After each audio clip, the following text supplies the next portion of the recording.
Hello दोस्तों, तो आज मैं एक्सप्लेन करने वाली हूँ हाल ही में रिलीज हुई कंप्लीट हॉरर मूवी को जिसका नाम है डिमन डिसऑर्डर। तो मूवी की स्टार्टिंग में हम एक बूढ़े आदमी को एक बिस्तर से बंधा हुआ पाते हैं जिसके पैरों में जंजीरें थी और वो ये बोल रहा था कि जब तुम खत्म होने वाले होगे तब उससे पहले तुम भूख, बीमारी, नेचुरल डिजास्टर और टॉर्चर का स्वाद चखोगे। और तभी वो किसी का हाथ पकड़ लेता है, लेकिन ये सब एक सपना था जो कि फिलिप नाम का एक आदमी देख रहा था। और जिस बूढ़े आदमी को फिलिप अपने सपने में देख रहा था वो कोई और नहीं बल्कि उसके ही पिता जॉर्ज थे, जिनको गुजरे हुए अभी थोड़ा ही समय हुआ था। अब बात करें फिलिप की फैमिली की, तो उसके दो बड़े भाई और भी हैं, जिनमें सबसे बड़े भाई का नाम जैक है और उससे छोटे का ग्रैहम और सबसे छोटा है फिलिप। अब यहाँ से उठकर फिलिप बाहर की तरफ जाता है और बाहर उसे जैक बाड़े में बुलाता है। और वहाँ पर एक गाय का बच्चा था जो कि दिखने में बिल्कुल भी नॉर्मल नहीं था और वो दर्द में चिल्ला रहा था, इसलिए जैक उसे अपनी गन से शूट करके उसे ख़त्म कर देता है। अब इसके बाद हम ग्रैहम और उसके गैरेज में काम करने वाली लड़की कॉल को देख पाते हैं और उनकी बातों से हमको पता चलता है कि ग्रैहम अपने पिता की मृत्यु के बाद घर गया ही नहीं और तब से वो वहीं गैरेज में ही रहता है। अब हम फ्रीज़र में किसी के 28th बर्थडे के केक को देख पाते हैं जो कि फिलिप के लिए था। अब थोड़ी देर बाद वहाँ पर जैक आता है और वो आकर बियर पीने लगता है, तो इसलिए ग्रैहम कॉल को घर भेज देता है और वो जैक को भी वहाँ से जाने के लिए बोलता है। तभी जैक ग्रैहम को ब्लड ओथ के बारे में बताता है जो कि उन तीनों भाइयों ने ली थी और वो उसे फिलिप की एक वीडियो दिखाता है और बोलता है कि शायद उनके पिता वापस आ चुके हैं। और वीडियो के अंदर हम फिलिप को पोजेस्ड हालत में देखते हैं और वो जैक के ऊपर हमला कर रहा था। खैर, अब ये बात सुनकर ग्रैहम को भी ना चाहते हुए जैक के साथ वापस घर जाना पड़ता है, क्योंकि जैसा उस वीडियो में फिलिप कर रहा था वैसे ही उनके पिता किया करते थे, इसलिए वो उन्हें बांध कर रखते थे। यानी कि शुरुआत में उनके पिता को बिस्तर से जो बांध कर रखा गया था उसका रीज़न यही था।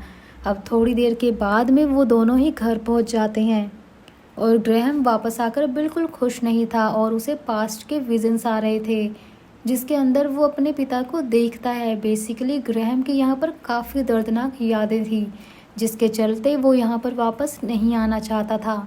अब क्योंकि फिलिप सो रहा होता है तो जैक ग्रैहम को काउच पर ही सोने के लिए कहता है और उसके जाने के बाद ग्रैहम डोर लॉक की हेल्प से अपने पिता के रूम के अंदर देखता है जिसे बाहर से सील किया गया था। फिर ग्रैहम सो जाता है, लेकिन आधी रात को उसे कुछ आवाज़ सुनाई देती है जो कि किचन से आ रही थी और उसे किचन में अपने पिता दिखाई देते हैं। लेकिन जब वो ग्रैहम की तरफ मुड़ते हैं तो वो पूरी तरह से पोजेस्ड हो रखे थे और वो जिंदा मुर्गे को खा रहे थे। खैर, अचानक से ही वो ग्रैहम के ऊपर हमला कर देते हैं, लेकिन होता ये है कि ये भी एक बुरा सपना था। अब इसके बाद ग्रैहम उठकर बाहर चला जाता है जहाँ पर जैक चिकन के बाड़े को सील कर रहा था क्योंकि सभी चिकन्स काफ़ी ज़्यादा डरी हुई थी। खैर, फिर वो दोनों वापस घर के अंदर चले जाते हैं और हम ये देख पाते हैं कि जैक अपने पिता की मृत्यु के बाद बहुत ही ज़्यादा ड्रिंक करने लग गया था। यहाँ पर ग्रैहम को लग रहा था कि जो बीमारी उसके पिता को थी शायद से वही फिलिप को भी हो गई है और उन्हें फिलिप को डॉक्टर के पास लेकर जाना चाहिए। जैक इस बात पर ये कहता है कि जब से उनके पिता गुजरे हैं तब से किसी भी जानवर का बच्चा सही पैदा नहीं हुआ। सभी जानवरों के बच्चे डिफ़ॉल्टेड पैदा हुए थे और ऐसा हमने शुरुआत में गाय के बच्चे को देखा भी था। इवन वो तो किसी जानवर की तरह लग भी नहीं रहा था, वो बहुत ही अजीब चीज़ थी। अब ये कोई डिजीज़ है या फिर किसी कर्स के चलते ऐसी चीज़ें यहाँ पर घट रही थी। अभी दोनों बातें कर ही रहे होते हैं कि तभी वहाँ पर इनका सबसे छोटा भाई फिलिप आ जाता है और ग्रैहम उसके अंडर आर्म्स की साइड में किसी तरह के निशान को देखता है जो कि फिलिप के हिसाब से एलर्जी थी। लेकिन जैक और ग्रैहम को पता था कि वो क्या है, क्योंकि सेम उनके पिता पर भी ऐसे ही निशान हो गए थे। अब हम ये देख पाते हैं कि फिलिप ग्रैहम के ऊपर अक्सर गुस्सा करता रहता था, लेकिन था तो वो उसका भाई ही, तो वो उसको माफ़ कर देता है। फिर फिलिप चिकन को खाना देने जाता है और ग्रैहम भी उसके पीछे जाता है। अब वो उससे उस रात के बारे में पूछता है, लेकिन वो बताता है कि उस दिन का उसे कुछ भी याद नहीं।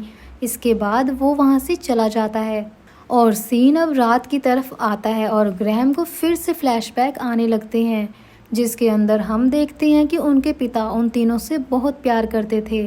फिर इसके बाद ग्रैहम सोने चले जाता है, लेकिन रात को फिर से उसे कुछ आवाज़ सुनाई देती है।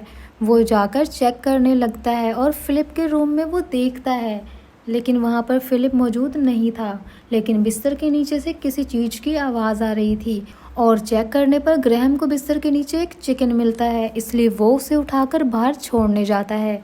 लेकिन जैसे ही वो उसको बाहर छोड़ने जाता है तो उसे वहाँ पर एक एक करके कई सारे डेड चिकन दिखाई देते हैं। और जब वो बाड़े के अंदर जाता है तो वहाँ फिलिप चिकन्स को जिंदा ही खा रहा था। और जब ग्रैहम उसे बुलाता है तो ग्रैहम देखता है कि फिलिप्स की आंखें एकदम लाल थी और वो सीधा ग्रैहम के ऊपर हमला कर देता है और उसकी छाती पर काट लेता है, जिससे कि ग्रैहम चिल्लाने लगता है। अब ग्रैहम की आवाज़ सुनकर जैक भी आ गया था। तभी ये दोनों फिलिप को उठाकर अंदर लेकर जाते हैं और वो दोनों ये नोटिस करते हैं कि कोई चीज़ फिलिप के गले में रेंग रही थी।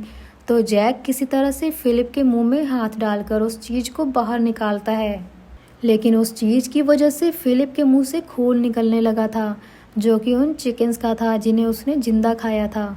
ऐसा लग रहा था कि जो कोई भी चीज़ थी वो उनको कंज्यूम कर रही थी, और जो चीज़ फिलिप के मुंह से निकली थी वो एक पैरासाइट की तरह थी और वो वहाँ से भागने लगता है।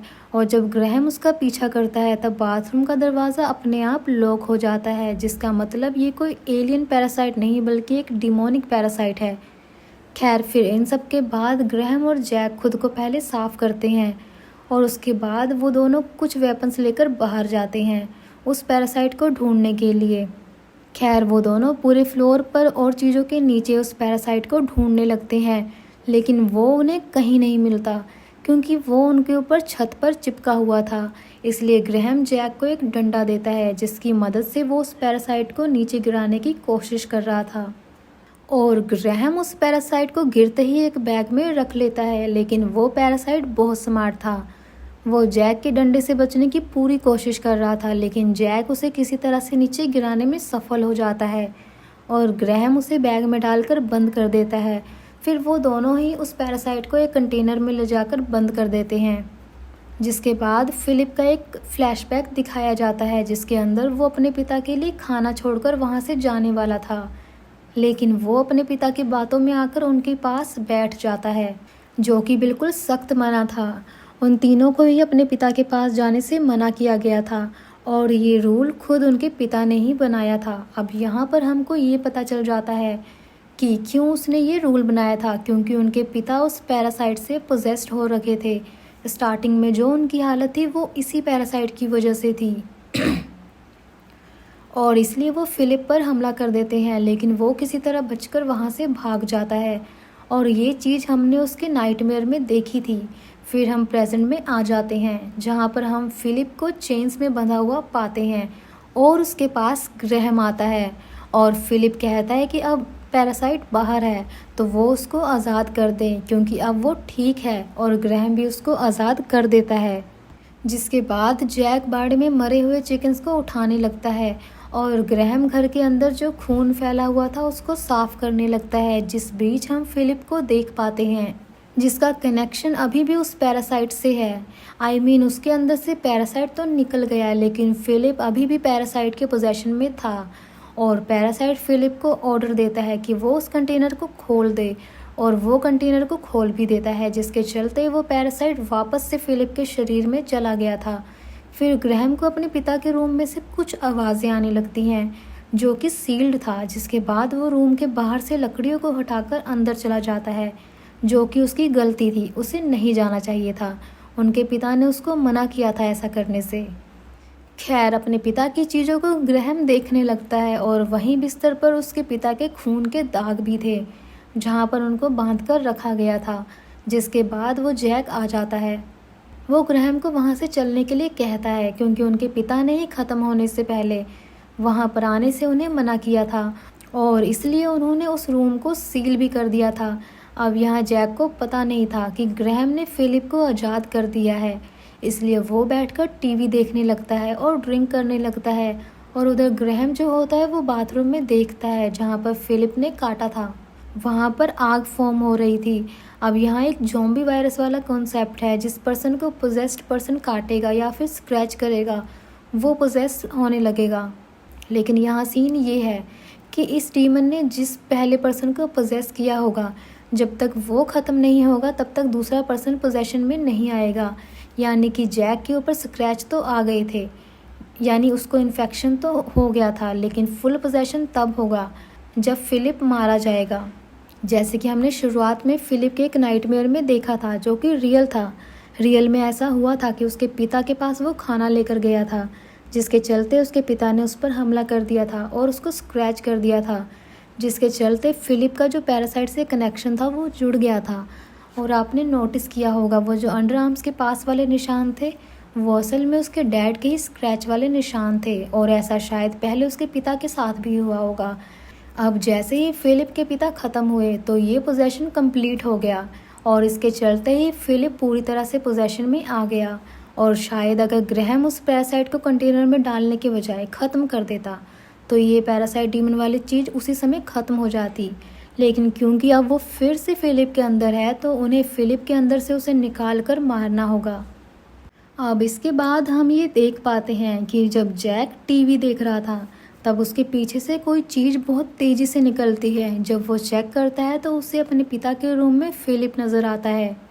फिर उसे फ्लैशबैक्स आते हैं जिसमें हम नोटिस करते हैं कि ग्रैहम ने अपने पिता को मारने की कोशिश करी थी, लेकिन वो ठीक से ख़त्म नहीं हो पाए थे और पोजेस होकर वापस ज़िंदा हो गए थे, और उन्होंने ग्रैहम पर हमला कर दिया था। और जैक डर के मारे कुछ कर ही नहीं पाया, इसलिए फिलिप ने वहाँ पर आकर अपने पिता के सर में एक रोड मारकर उन्हें ख़त्म किया था। तो ऐसे करके वो ख़त्म हुए थे। फिर उसके बाद ग्रैहम वहाँ से दूर चला गया और फिलिप धीरे धीरे इन्फेक्टेड होता रहा और पोजेशन स्टेट तक पहुँच गया। यानी कि इस पैरासाइट को थोड़ा टाइम लगता है पोजेस करने में, लेकिन जब वो पोजेस करता है वो बहुत ही ज़्यादा भयानक पोजेशन होता है। यानी कि उसका लिंक ईजिली नहीं टूटता, यानी शरीर से निकलने के बावजूद भी उसका अपने होस्ट के प्रति जो कनेक्शन होता है वो वैलिड रहता है। खैर, अब ये बात याद करते ही फिलिप ने उनके पिता को मारा था, तो जैक फिलिप को मारने लगता है क्योंकि उसने बहुत ही ज़्यादा ड्रिंक कर ली थी और उसे होश ही नहीं था। इसलिए वहाँ पर ग्रैहम आता है और वो जैक को चुप करवा के बेहोश कर देता है। तभी ग्रैहम फिलिप से ये कहता है कि वो दोनों उस घर से दूर चले जाएंगे क्योंकि ये घर ही श्रापित है और मनहूस है। लेकिन उसे ये नहीं पता था कि पैरासाइट अभी भी फिलिप के अंदर मौजूद था। फिर इसके बाद ये दोनों ही कार में बैठकर वहाँ से जाने लगते हैं, लेकिन तभी रास्ते में नोटिस करते हैं कि फिलिप की बॉडी से ब्लीडिंग हो रही थी। तो इसलिए ग्रैहम कार को गैरेज की तरफ लेकर जाने लगता है और गैरेज में हम कोल को देखते हैं जो कि स्मोक कर रही थी कि तभी वहाँ पर ग्रैहम और फिलिप आ जाते हैं और फिलिप की हालत को देखकर कोल एम्बुलेंस बुलाने के लिए कहती है। लेकिन ग्रैहम इस चीज़ के लिए साफ मना कर देता है क्योंकि इससे प्रॉब्लम हो सकती थी और कोई और भी इन्फेक्टेड हो सकता था और ग्रैहम ऐसा नहीं चाहता था।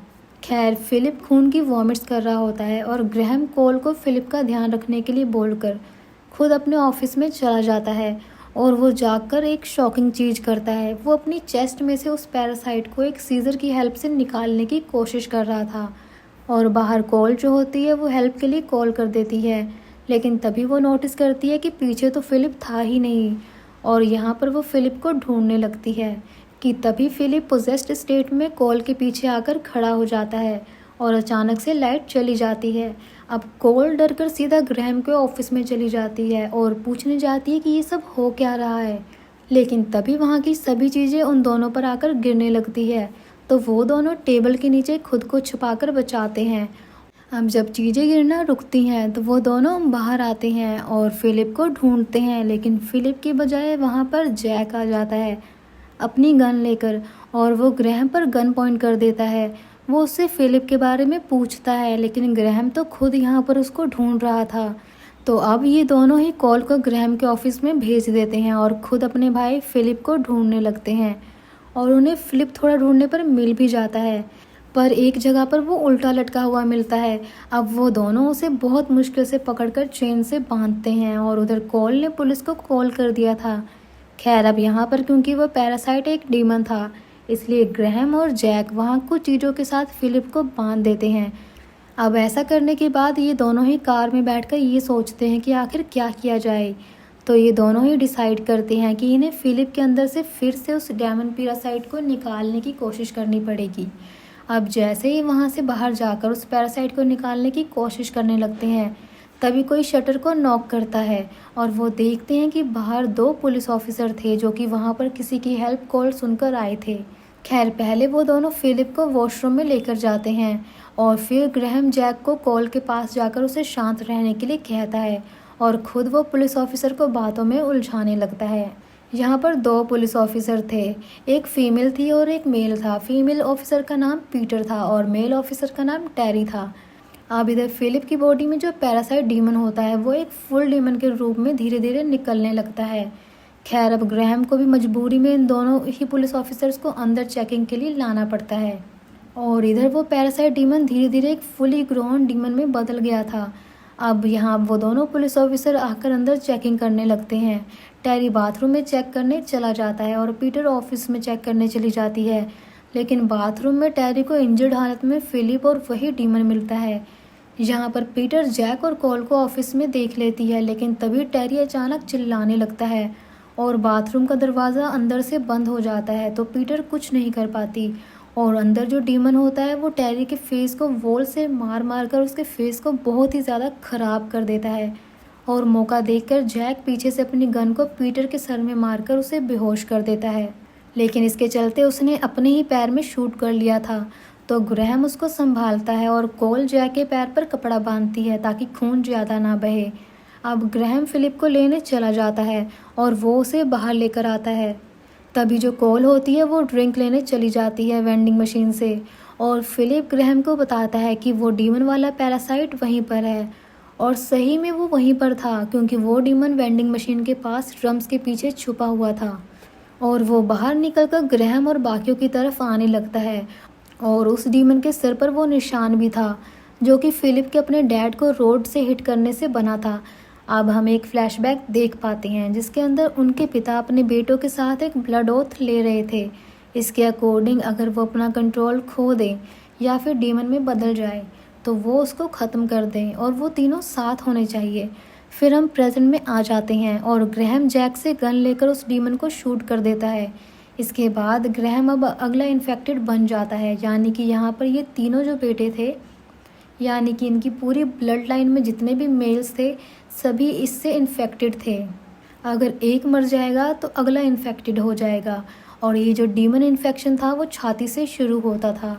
खैर, अब ग्रैहम जैसे ही नेक्स्ट इन्फेक्टेड बनता है तो वो अपने ऑफिस में भाग जाता है और ख़ुद को शूट करके वो ख़त्म करने वाला था ताकि ये रुक जाए कि तभी जैक और बाकी सब अंदर जाकर उसे पकड़ लेते हैं और जैक की नाइफ़ की मदद से उस पैरासाइट को ग्रैहम की छाती से निकालने की कोशिश करने लगता है और बहुत मेहनत और दर्द के बाद वो पैरासाइट बाहर निकल आता है और जैक उसे शूट करके मार डालता है। लेकिन अभी सब कुछ ठीक नहीं हुआ था क्योंकि वहाँ पर और पुलिस ऑफिसर्स आ रहे थे, तो वो सब एक कार में बैठकर वहाँ से भागने लगते हैं।